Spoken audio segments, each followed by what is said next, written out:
दो चार news updates हैं, जिनमें से एक दो तो ऐसी हैं जो हमारे लिए बायस तकलीफ हैं, जिनका जिक्र मैं आपसे आखिर में करूंगा। उससे पहले अप्रिशिएट करना चाहेंगे अली अमीन गन्नापुर साहब को, जिन्होंने अभी से ही अपने मुखालिफिन की होने वाली साजिशों को दफन करते हुए SIFC में शमूलियत का ऐलान कर दिया। क्योंकि उनके मुखालिफिन का ये दावा है कि वतन अजीज में बहुत बड़ी इन्वेस्टमेंट आने वाली है, जो कि आने वाली नहीं है, मगर उनका यह दावा है। तो अगर अली अमीन साहब जो है उसमें शमूलियत का ऐलान ना करते तो ये सारा का सारा मलबा उन पर डाल दिया जाता कि जी बहुत बड़ी इन्वेस्टमेंट आने वाली थी, मगर इन्होंने जो है लेवल ऑफ कॉन्फिडेंस शो नहीं किया, जिसकी वजह से सरमायाकार पीछे हट गया और सरमायाकारी नहीं हुई।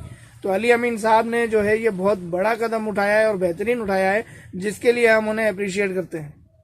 दूसरा अप्रिशिएट करना चाहेंगे मलिक रियाज साहब को, जिन्होंने इस कदर शदीद प्रेशर में होने के बावजूद भी किसी भी किस्म की ज्यादती में साथ देने का इनकार करते हुए बबांग दोहल ऐलान किया कि मैं किसी के भी खिलाफ कोई भी ऐसी गवाही नहीं दूंगा जो सरासर ज्यादती पर मबनी हो। और तीसरा, आप जानते हैं कि हमारे पड़ोसी भाई साहब जो हैं चाय वाले, इन्होंने वतन अजीज के हवाले से कुछ गलत बातें कर दी हैं और ये सब मियाँ साहब की वजह से हुआ। मियाँ साहब ने अपनी दोस्ती निभाने के चक्कर में इस तरह उन्हें इनवाइट किया और मुल्क की साख को खराब किया है कि आज वो इस तरह की बातें कर रहे हैं।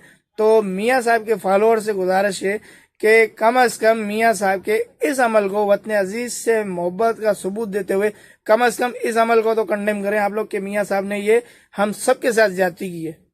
और चौथी और आखिरी खबर ये है कि बिशाम में जो वाकया हुआ था, जहां पर कुछ पाकिस्तानी शहीद हुए थे और कुछ चाइनीज की भी हलाकत हुई थी, तो हमारे महबूब नुमाइंदों ने वहां पर खजानों का मुंह खोलते हुए एक एक चाइनीज को 14-14 करोड़ रुपए देने का ऐलान किया है। और जबकि हमारे पाकिस्तानियों के लिए सिर्फ और सिर्फ 25-25 लाख रुपए।